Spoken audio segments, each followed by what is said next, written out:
Naniniwala ba kayo, mga minamahal mga kababayan, sa sinasabi ng Davao Police na wala daw po silang kaalam-alam kung nasaan daw po itong si Apollo Kibuloy?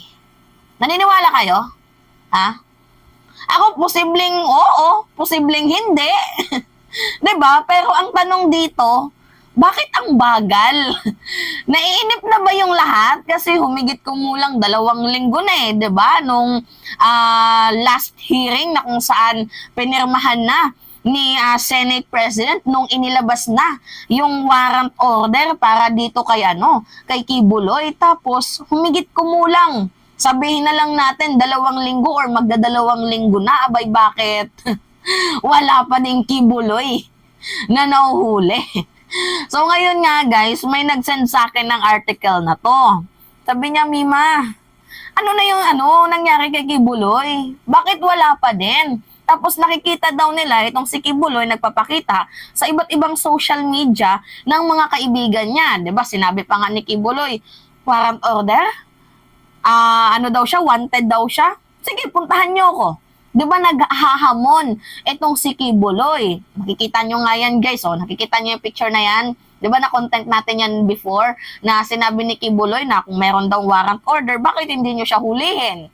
'Di ba? Tapos, sa gitna ng kanyang paghahamon, may nag-send sa akin ng balitang to. Nung March 25, sariwang-sariwa pa din tong, no guys? Sabi dito, yung mga kapulisan daw po ay walang kaalam-alam, clueless kung nasaan si Kibuloy. Kaya nga, nagtataka na rin ako. Ano ba? Sergeant at arms. 'Di ba? Nasaan ba ang paglilingkod nyo? 'Di ba? Kasi guys, ganito. Yung paghuli kay Kibuloy, ganito po yun guys. 'Di ba ibibigay ng Senado sa Senate Sergeant at Arms ang warrant order. So bali guys, ang maghuli kay Kibuloy is yung Sergeant at Arms, yung Senate Sergeant at Arms, or di kaya pwede silang magpadala ng kanilang mga pulis, mga ganyan-ganyan. Bali yung pulis doon sa Davao, magsisilbing guide lang po yan sa kanila. Kumbaga, ang gagawin po ng mga pulis doon sa Davao, i-assist lamang po itong ating Sergeant at Arms or di kaya yung pulis or sundalo na ipinadala ng Sergeant at Arms. So, ganun po yun. Pero ang nakakapagtaka dito, ano ba, Sergeant at Arms? Bakit naman ho ganoon?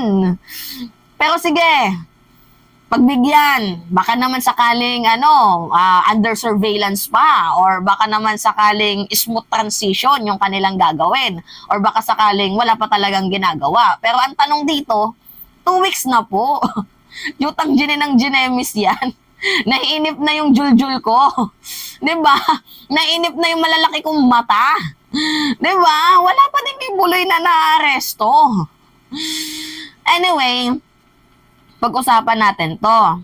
Sabi dito guys sa balita, the Police Regional Office and the Davao City Office or DCPO said on Monday that they still have no idea on whereabouts of televangelist Apollo Kibuloy, who is facing human trafficking and sexual abuse allegations. So sabi nila, wala daw silang kaalam-alam.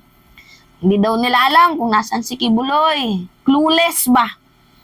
So, bakit naman po kayo clueless? Taga Davao kayo eh. Alam niyo yung Glory Mountain. Di ba? Alam niyo din kung nasaan yung yung kingdom ni Kibuloy. Paano nasabing clueless? Ano ba? Meron bang nangyayaring dyan, maniobra? Kasi guys, sa totoong istorya, pwede naman po kasing impluwensyahan ng mayor ang LGU dyan. Diba? Pwedeng sabihin ng mayor, sige, mayaan nyo yan. Huwag niyong ulihin yan. Pwedeng ganon. Pwede lang pero hindi ko sinasabing yun ang ginawa ni Baste. Pero pwedeng ganon ang gawin ni Baste. So, ano lang yan, guys, kuro-kuro lang natin. Kasi, di ba, 2 weeks na? Ano ba yan? 2 weeks na. Di ba? May lutuan ba? So, basahin pa natin. Okay. The DCPO, spokesperson police Captain Hazel Tuason said that they are still waiting for, jutang ng Ginemis yan. Sabi nila, they're still waiting for the copy of the arrest order from the Senate as well as the coordination of the Senate's Sergeant at Arms to act on matter. Kagaya nga ng sabi ko sa inyo guys, yung Sergeant at Arms ang huhuli dito kay Kibuloy. It's either pwede silang magpadala ng pulis nila or sundalo or yung mismong Sergeant at Arms ang huhuli. So balang gagawin lamang po ng pulis ng Davao is i-assist itong ating Sergeant at Arms or di kaya yung pulis or sundalo na napag-utusan ng Sergeant at Arms. At ito yung nakakapagtaka dito guys ha. Diba sabi nila, they're still waiting for the copy of arrest order. Tingnan nyo, isang linggo, wala pa din kayong natatanggap na arrest order. Ano yung silbi ng social media ngayon? Di ba? Pwede naman yan through email, through messenger, through Viber, di ba? Through TikTok, through Facebook. Di ba? Ano ba yan? Parang mayroong nangyayaring lutuan ba? Pero we do not know. Pero, di ba? Baka ganon. Kasi guys, wala pa daw silang natatanggap na arrest order. Eh bakit paano wala kayong natanggap? Isang linggo na po yung inilabas. Imposibleng wala kayong natanggap. Or baka naman guys, pwede nilang ginawa na na natanggap nila, pero sasabihin nilang hindi, i-deny. Kagaya ng ginawa ba ni former President Duterte. 'Di ba? Alam niyang kakasuhan siya ni Franz Castro dahil nga pinagbantaan ni Digong itong si Franz Castro na dapat daw yung mga ganyan tinitegi. 'Di ba? Sa National Television sinabi ni Digong. O itong si Franz Castro nag-react. Kakasuhan niya itong si Digong. O nung December, basta December yun guys. Alam naman kakasuhan si Digong. Tapos sinabi ni Digong na wala daw silang natanggap na subpoena. Kaya hindi siya nakapunta doon sa Quezon City Prosecutor Office ba yun, if I'm not mistaken. Hindi nakapunta. Tapos ang ginawa, pinadalhan ulit sila ng panibagong subpoena. Parang ganon, 'di ba? Ang ginagawa nila ngayon na kunyari hindi pa daw nila natanggap. Tapos kunyari, hindi pa daw nila natanggap, pero totoo, natanggap na nila, pero dinideny lang nila. Parang ganon. Pero pwede din namang hindi talaga nila natanggap. We do not know. Pero let's give them the benefits of the doubt. Okay, sige, hindi pa daw nila natanggap, pero imposible. Anyway, imposible. 'Di ba?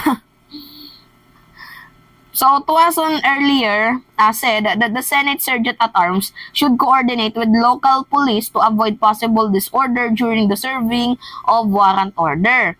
As Kibuloy has many supporters. So, kasi daw baka magkagulo, magka-people power daw, ganyan-ganyan. Kasi nga ulitin ko sa inyo guys, yung Senate Sergeant at Arms, sino ba tong Senate Sergeant at Arms na to? Nang ma-research nga. Yung Senate Sergeant at Arms ng Pilipinas appointed noong 2022. Ito, si Roberto Ancan. Yung kanyang pangalan. Sino ba tong Roberto Ancan na to? Meron ba kayong dito? Habang pagbabasa natin, si Senator Bato de la Rosa daw po ang pumili. De la Rosa pick retired Lieutenant General Roberto Ancan on Monday. Para daw po sa position to his achievement that the lawmakers admires. Panahon pa to ni Digong. Hindi, panahon na to ni President Marcos 2022. Appointed to sa panahon ni President Marcos. Tapos ang sa kanya nag-nominate si Bato de la Rosa. So imposible naman po na ang ating presidente ay diba? Imposible naman po ang ating presidente. Gawan niya to ng moves para sabihin na, utusan niya yung Senate at Sergeant at Arms na wag yun si Kibuloy. Imposible naman. Pero pwede natin tong i-connect dito kay Bato. Anyway, mamaya natin yan pag-usapan kasi hindi ko pa yun nababasa. Dito muna tayo. So, yan po yung Senate Sergeant at Arms, itong si Roberto Ancan. Pero anyway, basahin lang muna natin to. So, sabi dito, a spokesperson, Police Major Catherine de la Rey also said that they are ready to implement the arrest order. Already naman pala kayo to implement the arrest order, pero bakit parang ang tagal? 'Di ba? Ano na? Sino ba yung nagluluto dito? Yung Senate Sergeant at Arms or yung pulis ng Davao? So, Davao City Mayor Sebastian Baste Duterte on Friday did not give a comment about the arrest order against Kibuloy. So, sabi niya, I do not want to comment because that is national matter and we are talking about something else. National issue nga ito. Kasabi ka dun kasi nasa Davao si Kibuloy. Ano, pinatakas ba? Tatanong lamang po, pinatakas ba ninyo? Or hinahayaan nyo lang na pag-gala-gala dyan kahit may arrest order dahil kayo yung nasa kapangyarihan? We do not know. Diba? Posibleng ganun. Jutang gininang ginemis yan. Nakakaloka. Diba? Mantakin mo. Sasabihin na na wala daw arrest, wala pa daw silang natatanggap na arrest order. Yung silbi ng messenger, ng Facebook, ng email, ng social media ngayon. 'Di ba? Baka naman ginagawa nyo kaming pinanganak kahapon. Or baka naman kasi kagaya ng sinabi ko sa inyo guys, pwedeng impluwensyahan ni Baste ang LGU. Nasabihin na kahit na natanggap na yung arrest order, pwede nilang sabihin na wala. Naubo ako. Sorry. Oo guys, pwede po yun. 'Di ba? So ngayon, ito yung Senate Sergeant at Arms. Screenshot ko nga. O yan. Sabi dito, Roberto Ancan named Senate Sergeant at Arms Protector of 24 most important people in the Philippines. O August 2, 2022. Ito nga pala guys yung before ng ng oath taking. 'Di ba? Si Subiri, tapos si Naku po, sila Subiri, sila Bato. Naku po. O, di ba si Subiri tapos si Ancan? O, i-relate natin sa politika. O, si Bato yung nag-appoint dito. Kahit po kahit na-appoint to sa panahon ni President Marcos, pero ang nag-nominate po dito kay Ancan, si Bato. So, si Bato, friends si Kibuloy. Di ba? O, ano yung nasa isip nyo? Naiisip nyo din ba yung naiisip ko? Paki-research nga din guys kung itong si Ancan ay kabilang din ba sa mga general na na nabigyan ng posisyon ni Digong. Baka malay mo, nabigyan din to ng posisyon. We do not know. Kasi kung nabigyan to ng posisyon, ay talaga nga naman, yun na yun, matik na. 'Di ba? Si Bato de la Rosa daw po guys yung nag-nominate dito sa fellow uniform personnel as Sergeant at Arms ng Senado na nagpoprotekta sa 24 na pinaka-importanting Pilipino sa Pilipinas. So, sa mga senador yan. So, De La Rosa picked retired Lieutenant General Roberto Ancan on Monday for the position due to the achievement that the lawmakers admire. So, si Bato palang pumili. Pwedeng si Bato, inimpluwensyahan niya ito. Pwede lang naman, pero hindi ko sinasabing inimpluwensyahan na ni Bato. Pero, kagaya nga ng sinabi ko, si Bato yung nag-appoint. Si Bato, friends niya, si Kibuloy. Ano yung sinabi ni Bato noon? Na labag sa kanyang kalooban na hulihin itong si Kibuloy. So, pwede nga. 'Di ba kung i-connect natin? Connect the dots na lang ba? 'Di ba? Pero anyway, babasahin ko pa to ng maayos tong na to. Tong career ni ni Ancan. Kung baka din to ni Digong. Kasi pag to ni Digong, matik na yun. 'Di ba? So si Ancan pala yung Senate Sergeant at Arms na nagpoprotekta sa 24 na senador. Pero, ewan ko ba dito? Sabi dito, yung Senate Sergeant at Arms, wala pa din daw kilos. Kasi wala pang ng arrest order. 'Di ba? Anyway, tingnan na lang natin. Gawa natin ng content yung na yan, si Ancan. I-research ko pa. Kasi ngayon, ano lang, on the spot content to eh. Senate Sergio terms, hindi ko na-research. So, pasensya na, kulang ako sa ano ngayon. Pero pwede din naman, di ba, yung sinabi ko na itong si Senator Bato de la Rosa is connected kay Ancan. Si Bato de la Rosa, pwede niyang impluwensyahan si Ancan kasi siya yung nag-dominate para magkaroon ng posisyon. Di ba, uso sa Pilipinas yung magbayad-bayad utang loob? Yun yung sinasabi ko sa inyo. Di ba? So, anyway, yun lamang ho guys, at it's me again, si Mima Alicia nyo, at nagbabalik ulit para sa ating panibagong video.